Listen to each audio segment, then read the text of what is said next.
Hello, and welcome back to another episode of Let's Go Flying. You might notice I'm in a slightly different aircraft at a slightly different place. So we're in RB today, so this is your official introduction to RB, Romeo Bravo, Eurostar SL, she's beautiful.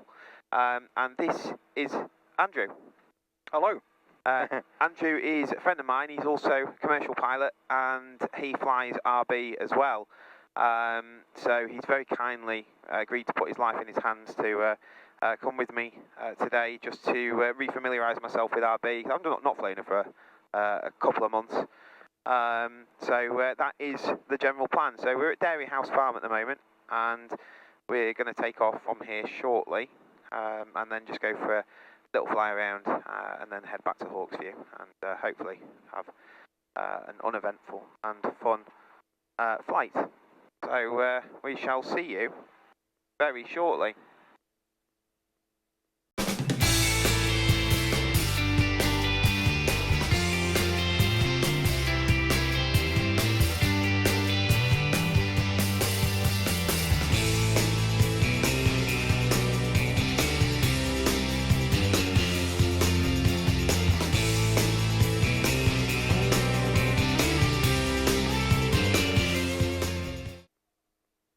If we're not off the ground, say 100 metres past the tree, then I will abort and come to a stop on the runway ahead.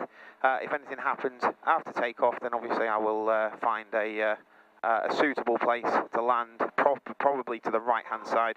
Okay. And we will be making a right-hand turn on climax. That's the departure procedure here. So flaps are set. Wind is from the left. Yeah. So I'm going to give it some left stick into wind, which I'm going to ease off as we take off. Flaps are set. Trim is set to take off. And T's and P's, we're all in the green. So I am good to go if you are. Happy? Happy? Yep. Dairy House traffic, Golf Charlie India Romeo Bravo, taking off runway 30 with a right-hand turn on climb out. Dairy House traffic. Okay, I'm easing the power in. Full power. I'm taking the weight off the nose. We're just approaching. There we go. Keep her in ground effect. And we're going to make a right-hand turn. A little bit too slow here. Okay, that's good.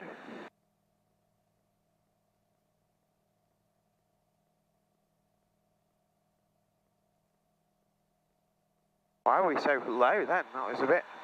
I've only got one stage of flap out. I can't hear you very well here. You not hear me? Okay, how's that? No. Can you hear me now? I think it's probably... Have you got it turned on? I know it's a stupid question, but you turn your noise cancelling on. Yeah. Hello? That's better. Yeah. Oh, there we go. That's what it was? Better. Yeah, it was actually. Oh, right, okay. Yeah.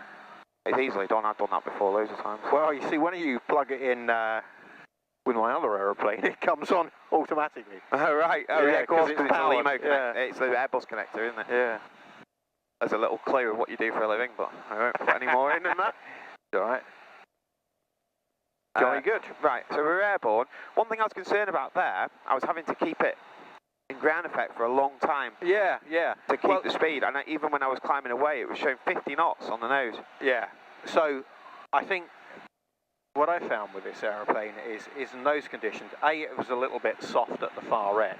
I think it might have been still a bit soft there. Right. So, holding the stick back more earlier on to get that. Once that nose wheel is off, it accelerates. I noticed this when we were flying out of Hawksview when it was soft there. Yeah. So I'd sort of almost do a soft field takeoff, all the time. It accelerates a lot better if you can get that nose wheel off the ground, I found. Yeah, I see what you mean. I think that was the issue. I think you'd have been fine otherwise. But it just wasn't accelerating past that oak tree, was it? No, it really wasn't. It was a little bit tight. But, and I would have probably, because it has dried down that end, it might have been worth starting off on the brakes and getting full power earlier. You see what you mean? Yeah, that would have helped as well. Yeah, you used a little bit of runway before the full power was in there. It just feels like an old pair of shoes right now. Yeah.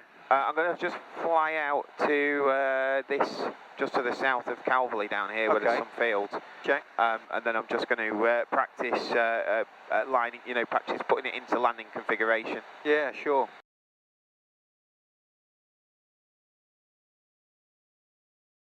I have to say, this aircraft in thermals is quite well mannered. When it's a little bit bumpy like this, it's quite well mannered. It doesn't require much adjustment at all. It just kind of sorts itself out. Yeah, you'll find that other aircraft like a Pipistrel that will be. I don't know what the wing loading is on them, but it looks as though it's a little bit higher. Have you noticed how you get a little bit of Dutch roll in these at the mat? Or, they kind of like do this. Yeah, yeah. Quite short coupled, isn't it? Yeah. Whatever that means. The distance between here and the back is very small. Got you. So like a wheelbase on a car then? Yeah. I see.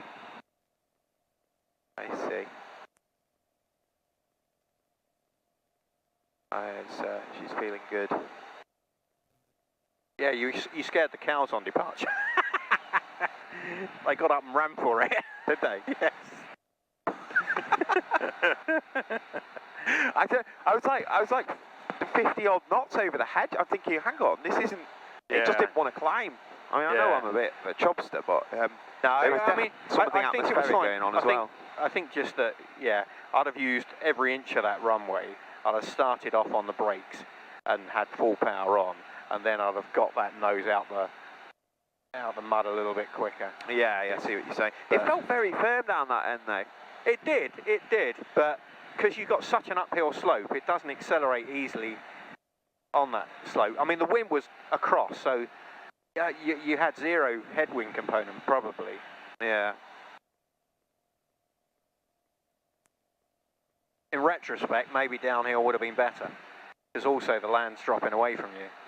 Exactly. No, I see what you're saying. That makes sense. But it's difficult because that wind's, because it's dead across, you're kind of caught between the devil and the deep blue sea as it moves around in the breeze. Right, so just going to, I'm on an imaginary base leg at the moment, so I'm coming off the power here. I'm just going to get it into flight limiting speed, which we are now. I'm going to get the first stage of flap out, the second stage of flap out, and then, so it's a retrim. I'm going to turn left base, sorry, onto final, left onto final. Okay.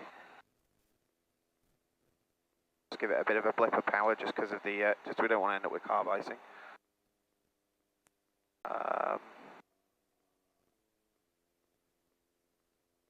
That's that. And then we'll get the third stage out. Okay, what speed are you looking for? 55. Okay. Which we're at, which is good. Approach is nice, stable.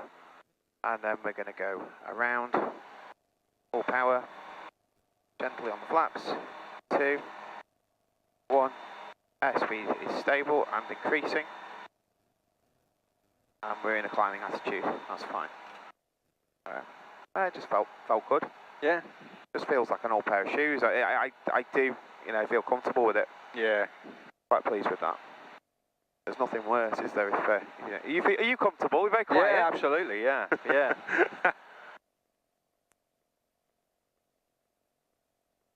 Mickley Hall. I can probably. So it's over that way. If you can see the secret bunker, well, just let's. I can never spot the secret bunker. Hey, we flew over it earlier. Left a bit. So this is Mickley Hall is gonna be. So find the canal, and then the canal. Find Mickley. So there's a run. There's the canal going there. So where? Oh, over that end. So see the railway and see there's something crossing it. Well, that'll be the canal.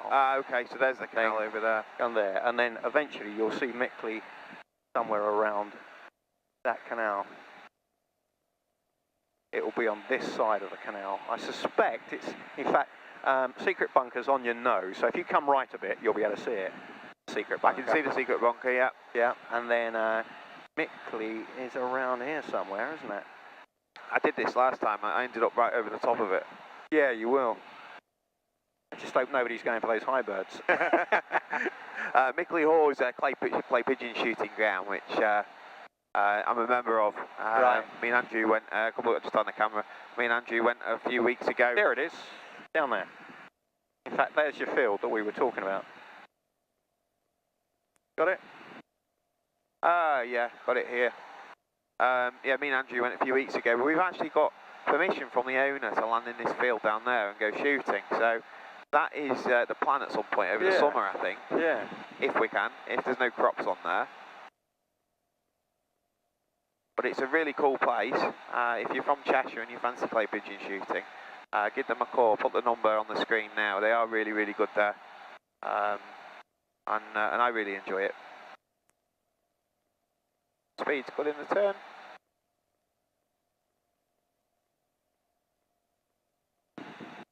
You can see that what he was saying, it's quite wet still, that field, can't you? Yeah, I can. I've got the camera on as well with behind, so it should get a decent view. Yeah. Alright, well, I'm happy to head back if you are. Yeah, sure. Okay.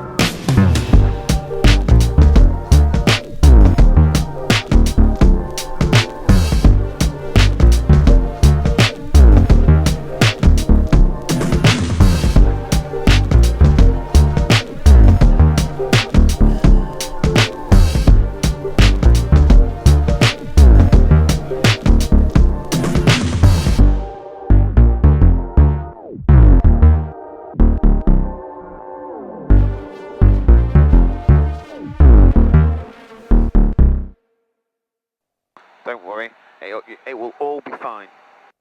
I'm sure it will. I'll put my Top Gun specs on. I am now Tom Cruise. Just a bit taller.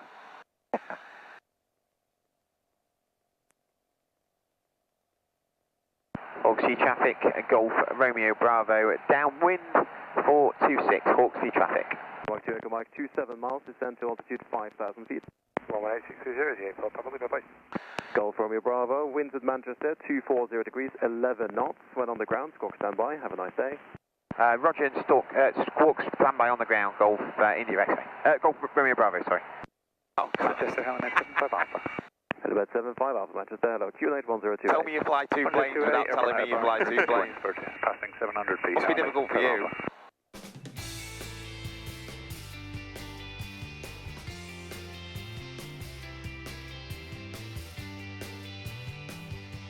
Travel 2 Echo Mike, turn right in 120 degrees. Right heading 120, Shamrock 2 Echo Mike.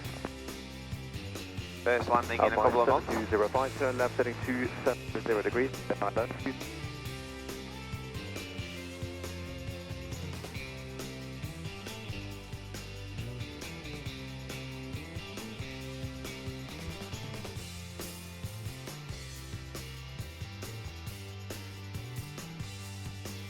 All the power off. Yeah, jolly good. I love the way he screams at you, stall, stall, stall. Yeah. Jolly good. Very nice. That wasn't too bad.